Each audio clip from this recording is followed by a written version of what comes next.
So everything we do in life has an opportunity cost, right? Every time. Hello, everyone. Welcome back to Conversations That Count. This is once again your host, David Shaft. And today I want to talk about what would you do anyway? So I think we all go through this thing, I know I do, where we have this challenge where we need to overcome, this thing we need to do, this problem we need to solve. And sometimes it's so great, we're like, man, I don't want to do it. Like, I'll do anything I can to get out of doing whatever this thing is. I just don't want to deal with it, right?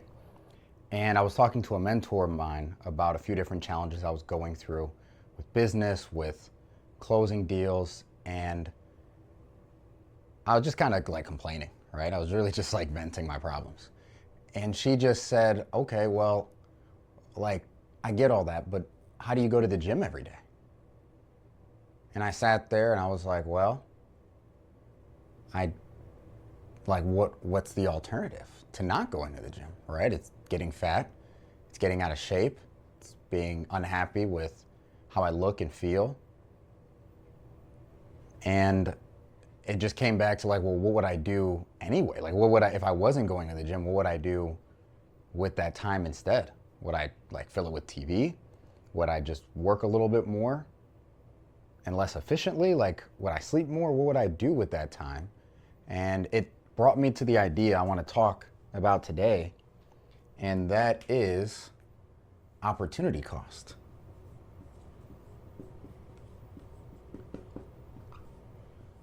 So everything we do in life has an opportunity cost, right? Every time we decide to do something or not to do something, it means we are either accepting an alternative or denying an alternative.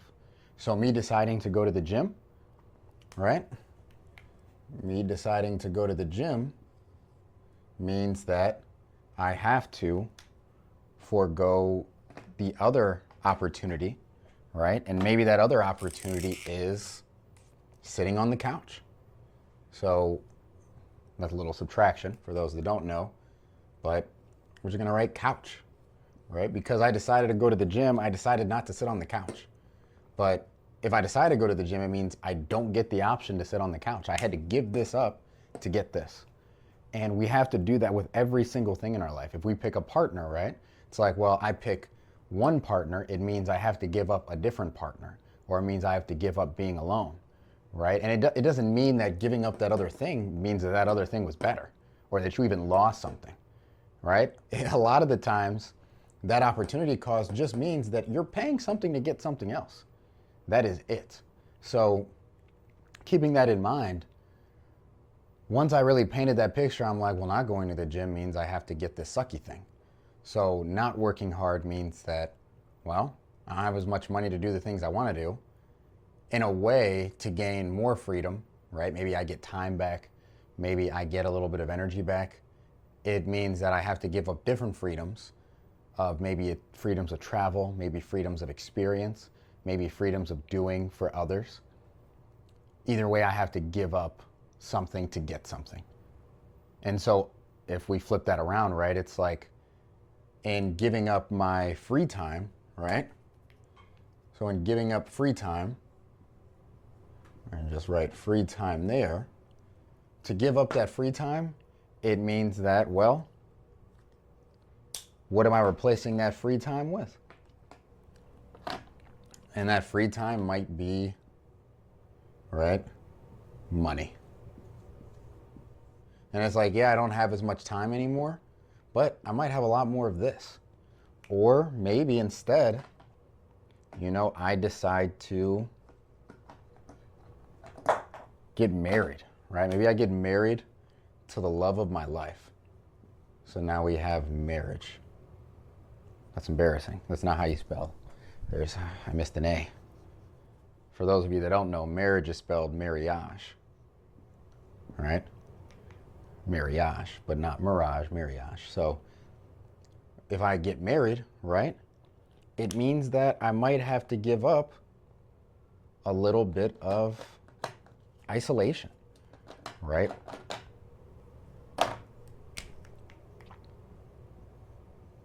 especially in the early days.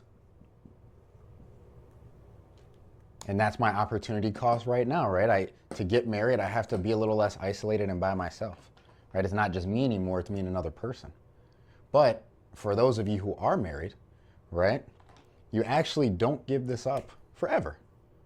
There reaches a place where the honeymoon phase is over, and I'm not married, so this is just what I know from being around married people. But there reaches a point where the honeymoon phase is over, and you don't want to be around each other 24/7 anymore. You can't, right? It'd drive you crazy. So you end up actually getting a little bit of that alone time. You end up getting back into your own hobbies. Maybe you just spend a little bit more time on the deck by yourself, right? Whatever that is. You don't give up isolation forever. So this is so the opportunity cost is only paid in that moment. Same thing with my free time. Early on, I had to give up a lot more time in order to make a little bit of money. Now, I don't have to give up as much time to make a lot more money. In fact, I can make more money in less time than I could 10 years ago. 10 years ago, it took me a lot of time to make a fraction of what it takes for me to make money now. I had to give up that time then. I don't have to give it up as much now. It's not as much of a cost. But in turn, the more free time I give up now, I get a lot more money for that time. But either way, I have to give something to get something.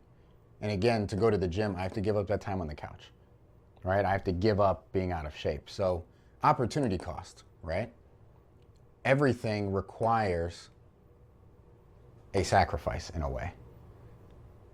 So that sacrifice isn't always bad. Sometimes that sacrifice is really, really good. Sometimes that sacrifice is ideal. Sometimes it's something you should have sacrificed a long time ago. But it still cost you something. Nothing is given for free.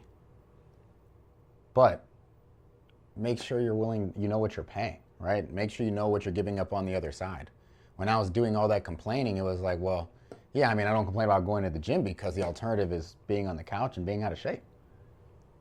That's just a no-brainer. And she's like, well, why isn't, giving up a little bit more time to make a lot more money a no-brainer? You've done it all this time. Like, why all of a sudden is this such a big deal? And she was 100% right. So make sure you know what you're paying for, but also make sure you're okay with paying it. Thank you all for joining today. I wanted to give you something simple to take into your week, your day, your month. Again, this is Conversations That Count. Make sure to join us. We're on Apple, Spotify, YouTube, anywhere you can stream or listen. We're just about everywhere. So I look forward to seeing you all again in the next video. Thank you, everyone, for watching another episode of Conversations That Count.